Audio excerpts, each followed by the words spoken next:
Hey everyone, I'm Amanda, the host of New York's Darkside.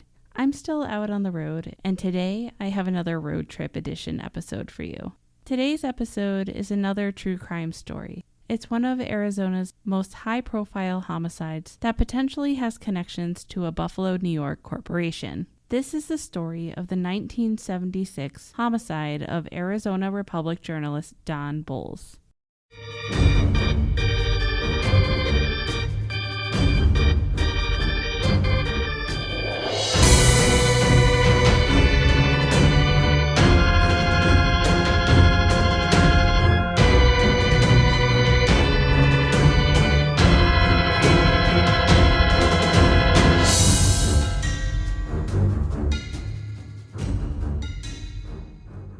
I'm getting to the tail end of this road trip, and it's been a lot of fun, but I'm ready to be home at this point. Before diving into this episode, I promise to give an update on any spooky activity from my stay at the Clown Motel. First, I'm going to start by apologizing. I realized a day or two after the Bina Viral episode published that I had uploaded the original cut, but not the edited copy that I had meant to. So that's all corrected now. Sorry about that. But the real question that you all have, did we experience any paranormal activity? I don't know, to be honest. We did bring an EMF recorder with us, and when we got to the hotel, we had done some readings of the rooms without much activity showing on them. During the night, however, the EMF recorder was going a bit crazy in both of the rooms. There was also randomly a blue crayon on the floor of my room that was not there when I recorded the Bina Viral episode. It showed up later in the evening, and I have no idea where it came from. But I know it wasn't there when I recorded because it was right in front of the outlet where I had plugged in all the sound equipment to record the episode, and I definitely didn't see it when I was plugging things in. I also noticed some knocking sounds in the audio recording that my microphone picked up, but my phone, which I had recorded the video for the episode, didn't. I couldn't edit those out, so I'm sure if you listen to the audio version of the Bina Viral episode, you heard them too. It could have just been noises from another room being picked up due to the sensitivity of the mic, but the rooms on either side of me were not occupied, so who really knows? I didn't have any occurrences of lights turning on or off on their own as others have reported occurring in the room that I stayed in. I did have a crazy dream, though, that I was part of a tour group and a ghost child everyone referred to as Baby Joseph grabbed my pant leg and held me back from continuing on with the tour group, so I got separated, which in turn caused me to wake up in the middle of the night, but that was about it. So anyone who has more insight on this, let me know. Was this potentially anything paranormal? Anyway, the case that we're discussing today is another one that I had not heard about, and this one was very intriguing to research. Honestly, this case is far bigger than I expected when I started looking into it. While it sounds like there were arrests and convictions in this murder, there are still a lot of questions surrounding it that I don't know if we will ever have an answer to. This is going to be at least a two-part coverage of this case, and I'm going to give you some additional resources at the end of the second part, and I'm going to refer you to another podcast that goes into a way deeper dive than I am going to get into this. I was going to try to keep it to just one episode, but I just can't. It's either going to end up being like a 3-hour, one episode podcast or split it into 2 episodes, and I'm opting to go 2 episodes.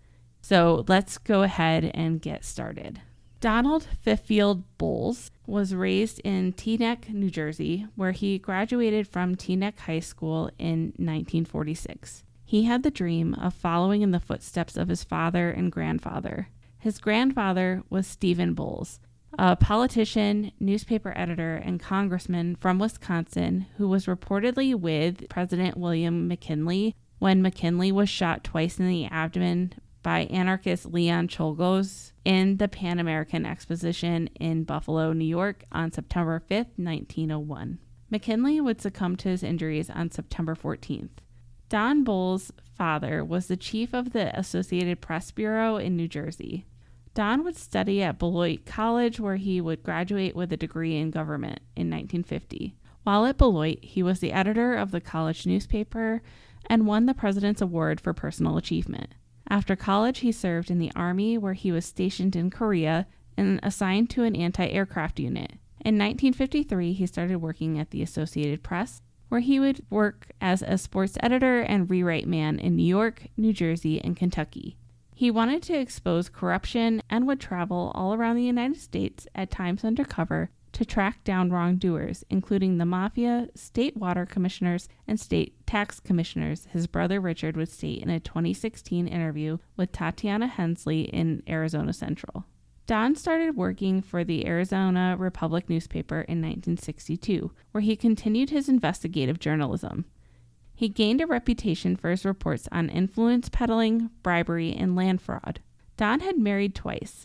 At the time of his murder, he was living with his second wife, Rosalie, and had a total of 7 children, 4 from his previous marriage, 2 from hers, and 1 they shared together. He was very much the family man and devoted himself to his family, and in his off time, he would run daily and occasionally play tennis. He was also very involved in work for his church.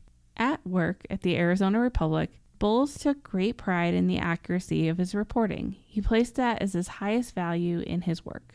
In 1965, Don was nominated for a Pulitzer Prize for his investigation on briberies and other corruption in the state tax and corporate commissions. He wrote a series of articles in the Arizona Republic, which was the first major effort to expose land fraud in Arizona. He also wrote extensive articles from the late 1960s and the early 1970s on Emprise Corporation. Emprise Corporation was an organization out of Buffalo, New York. They had partnered with the Funk family in Arizona, and together they controlled Arizona's horse and dog tracks. We'll talk more about them later. Don Bolles was best known for his articles that revealed the infiltration of the Mafia in Arizona. The series was called The Menace Within. Due to the nature of his work in exposing criminal activity, his life had been threatened multiple times. His wife, Rosalie, pleaded with him to take their names out of the Phoenix phone directory for safety, which he had refused until about a year before his death because he felt that people needed to be able to get a hold of him. After working in investigative reporting for about 14 years, Don Bolles had started to tire of the game and had started work on legislative reporting. On Thursday, May 27, 1976, Don Bolles would receive a phone call from a man claiming to have information involving a land fraud deal that had involvement from high-profile politicians, including Senator Barry Goldwater, Congressman Sam Steger, and former GOP state chairman Harry Rosenzweig. He set up a meeting with the informant and would tell a colleague, Bernie Wynn, after the first meeting with the informant, that this informant had told him he was from San Diego, but Don hadn't gathered any information from the meeting because the informant had nothing concrete. Don and the informant had set up a second meeting, and this time the informant said he would be coming with not only additional information, but documentation to support it. On June 1st, the informant would call John Bolles again, and they set up a meeting for June 2nd. June 2nd happened to be Don's 8th wedding anniversary. He and Rosalie had plans for dinner and a movie that night. He didn't share his plans to meet with the informant with Rosalie. Instead, he prepared for work as usual and left the home with no incident in his new white 4-door 1976 Datsun that he had bought a month prior. He was working out of the state capitol building that day, and he attended their morning meeting. The meeting ended just before 11 a.m. He took a few calls and then left a note on Bernie Wynn's typewriter that said, quote, "I've gone to meet with that guy with the information on Steger at the Clarendon House. Then to Sigma Delta Chi, back around 1:30 p.m. Bolles," end quote. Don then left the Senate building and drove to the Clarendon House Hotel in downtown Phoenix just prior to 11:15 a.m., which was when he was due to meet with his informant. Don would park his car in the rear lot of the hotel and enter the lobby. He looked around the lobby but didn't see his informant. The woman working at the counter would later recall seeing him and asking him if she could help him. He responded that he was meeting with someone and was going to wait on the sofa in the lobby. A few minutes after Don had sat down, the front desk phone would ring. The male caller asked for Don Bolles, and the woman at the front desk asked Don if that was him. She would switch the phone call over so he could speak with the caller on the house phone. The receptionist didn't hear the entire conversation, but would later recall that Don had said something about the Capitol and told the person on the line to go to the state office building. Don thanked the receptionist and then left the lobby. He returned to his car, started it up, reversed out of his parking space, and as he was turning the wheel and starting to pull forward, the car exploded. The blast shook multiple buildings in the area. All 4 hubcaps would blow off, the windshield blew out, and a 2-foot hole was blasted through the floor of the car beneath the driver's seat. The driver's side door ripped open, and Don would fall out of the car to the pavement beneath. Both of his legs and his right arm were completely mangled, but he was remarkably still alive. One of the first people to respond to the scene was a refrigeration technician who was working on installing an air conditioner nearby. He would take off his belt and apply it as a tourniquet to Don's right leg. Others responded shortly after and would attempt as best they could to help. Don Bolles would tell them that he wasn't going to make it. He requested for them to call his wife and would utter 4 words to the people around him: John Adamson, Mafia, and Emprise. When first responders arrived, he was taken to St. Joseph's Hospital, where the healthcare team would work hard over the next 11 days to try to save him despite his extensive wounds. One of the first things done was an amputation of Don's right leg above the knee, as it was too far gone to attempt to save. At this point, Don was still conscious, but he was not able to speak to anyone. News quickly reached the Arizona Republic regarding the bombing and that it had been a member of the press that was hit, as there was a press ticket on the car's windshield. Many of the journalists working with Don Bolles had also had their lives threatened, so this was a terrifying time for them. When news came that it was Don, they were all in shock. Bernie Wynn, after hearing this news, would later go to Don's office, where he found a note on Don's desk that read, quote, John Adamson, lobby at 11:15, Clarendon House, 4th and Clarendon, end quote. This note would be given over to the police. At the hospital, 2 policemen were standing guard outside Don's room, as there was concern that the people who were trying to kill him would soon come to try to finish the job. There was significant concern that this was indeed a mob hit due to the nature of the attack on Don's life. Investigators believed that the bomber did not account for Don Bolles' height when placing the bomb, because Don had pushed his seat back to accommodate his height, which likely led to him not dying immediately. This is just so extremely tragic, everything that the family and Don went through over the 11 days. On June 3rd, the Arizona Republic and the Phoenix Gazette partnered together and offered a $25,000 reward for information that would lead to identification of the bombing suspect. Don Bolles was awake, but still unable to speak. He was still in very critical condition. The police were concerned that he would succumb to his injuries without being able to get any more potentially important information from him on the case, so they questioned him from his hospital bed. He was able to confirm to them that a man named John Adamson was the informant that he was going to meet the prior day, and he did this by them showing him a copy of Adamson's license photo, and he nodded that this was him. So who is John Adamson? John Adamson was a member of Phoenix's underworld, but only a minor figure in the hierarchy. Growing up, he had lived in Phoenix and had been one of the top students at Phoenix North High School. He had served as president of the Latin Club and played trombone in the school's band. He would be arrested on June 4th for an old warrant involving a charge of defrauding an innkeeper. He would give no information and would be photographed, fingerprinted, and released on $100 bail. Don, in the meantime, would receive a total of 32 pints of blood on June 4th. On June 8th, as his condition continued to deteriorate, they would take him back to the operating room and amputate his right arm between the elbow and shoulder to stave off further infection. He was now unconscious and his condition was extremely grave. On the afternoon of June 8th, a new figure would come forward, claiming to be an alibi for John Adamson.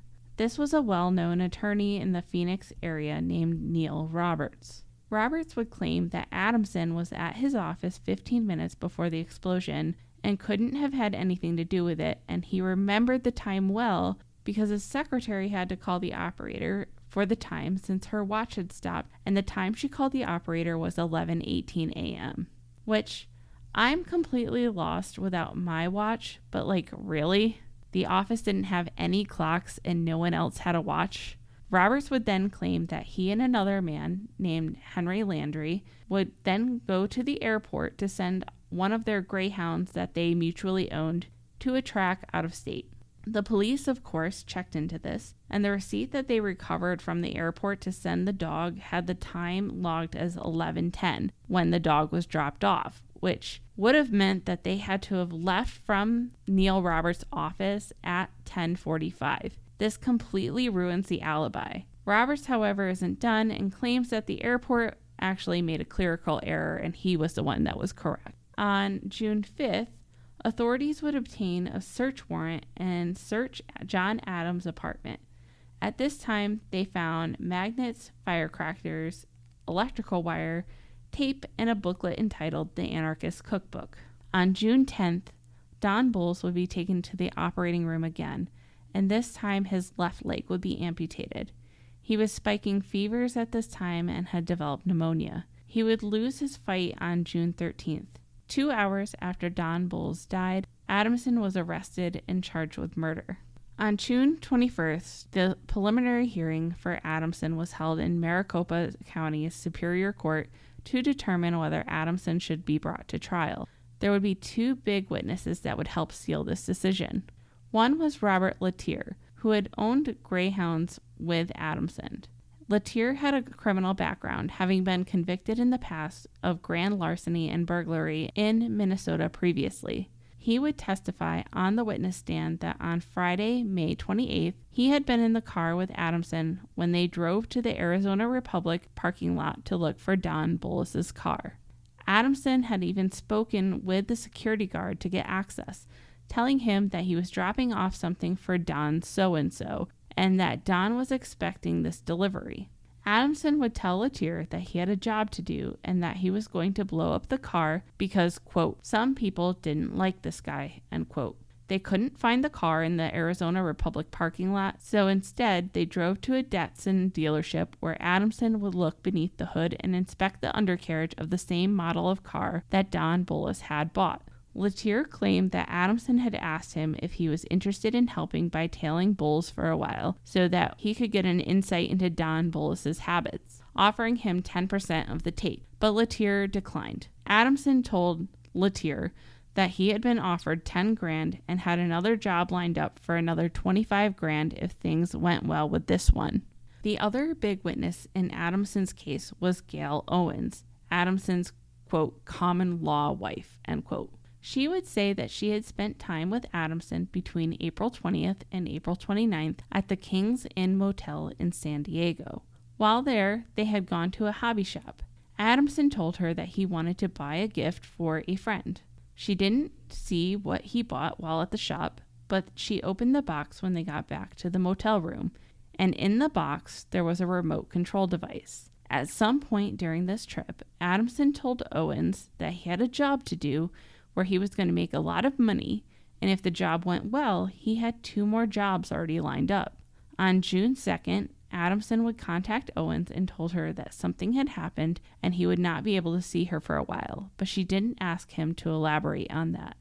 The grand jury ultimately determined that there was enough to send Adamson to trial, and that trial was set for October of 1976. At this time, there was still a lot of speculation on the motive behind Don Bolles' murder.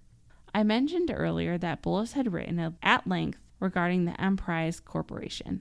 The Emprise Corporation was a multi-million-dollar conglomerate run by the Jacobs family of Buffalo, New York. The Emprise Corporation was started by Louis M. Jacobs and his brothers, the sons of a Polish immigrant tailor.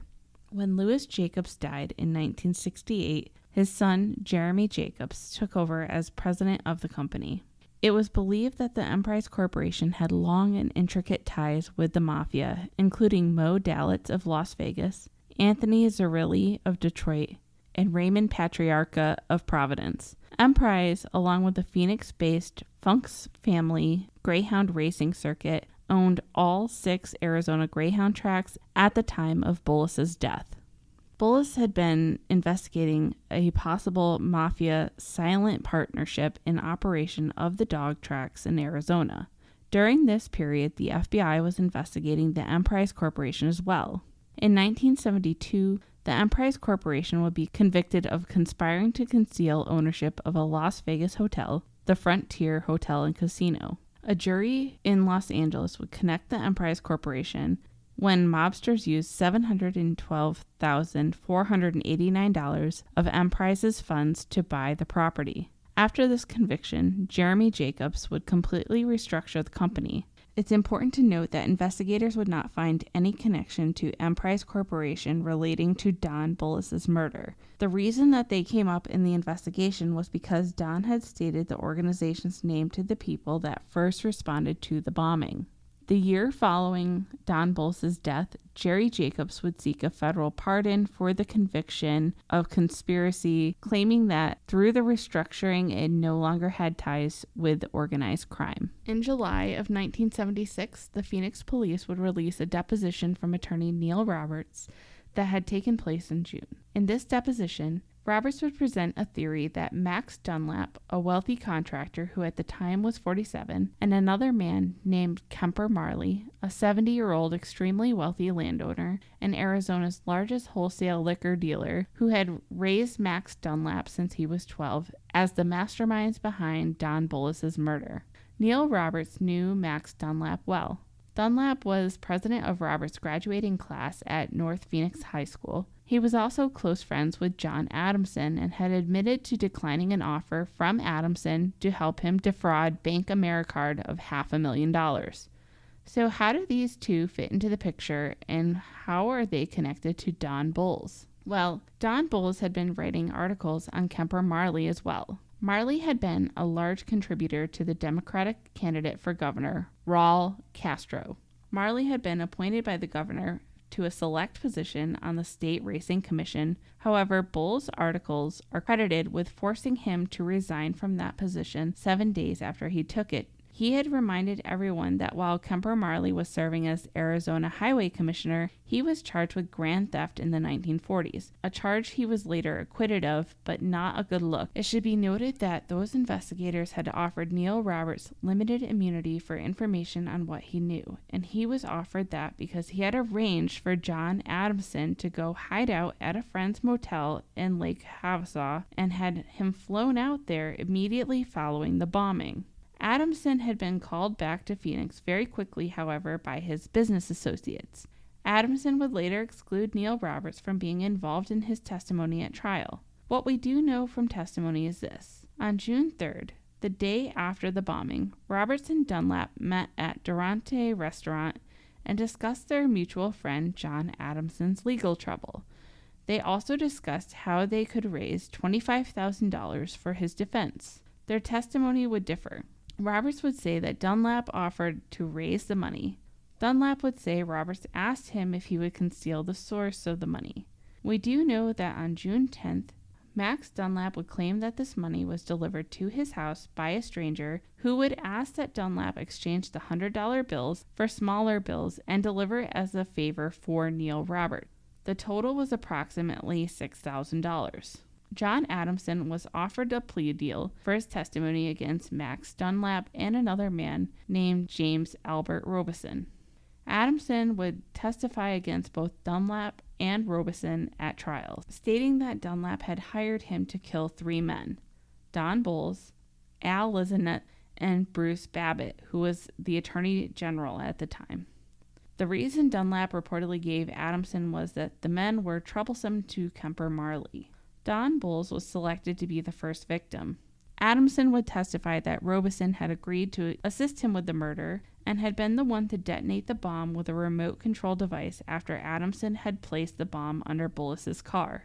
Both Dunlap and Robeson were convicted and sentenced to 29 to 30-year prison terms on the conspiracy to commit murder charge and to death in the gas chamber on the murder count. Both Dunlap and Robeson would appeal their convictions, and their convictions would actually be overturned in 1980 due to a ruling that Adamson had violated his plea deal and not provided accurate testimony, and that the men had not been afforded the right to confront their accuser because Adamson would not fully respond to cross-examination. Dunlap would file a civil suit against the state of Arizona and the Phoenix police, claiming that the case files that would have shown his innocence were destroyed by the Phoenix police. Documents from the civil trial would have testimony from Phoenix police officers that testified that they were told to get rid of the pages in the Emprise file with any information that pertained to Emprise, the Funk organizations, and the Don Bolles investigation, and Adamson, and then refile them so that it looked as though there were no missing pages. The civil trial would end in a mistrial, but when Max Dunlap tried to refile, the statute of limitations had passed a month prior, so he was unable to do so. In 1993, 13 years after his conviction had been overturned, he was again taken to trial and was convicted of murder a second time. Max Dunlap would end up dying in prison in 2009. But the story doesn't end there, my friends. This case, like I said, is absolutely crazy. I think I said it earlier, I don't think we're ever going to get to the truth behind it. A lot of the major players in this case are deceased now, but as I was researching, I found a whole load of information that makes me scratch my head that I want to share with you. I'm going to save that for part 2 because otherwise this episode might end up being 2 to 3 hours long, but I also can't not talk about what I found. So make sure that you are following the show on your podcast platform of choice for updates on when part 2 drops. You can also continue the conversation on any of our social media pages. We are on Facebook, Twitter, Instagram, and we also have our YouTube channel. You can send me an email at nydarksidepodcast@gmail.com. You can check out our website at www.nydarksidepodcast.com. I hope you keep listening, and I hope you stay curious.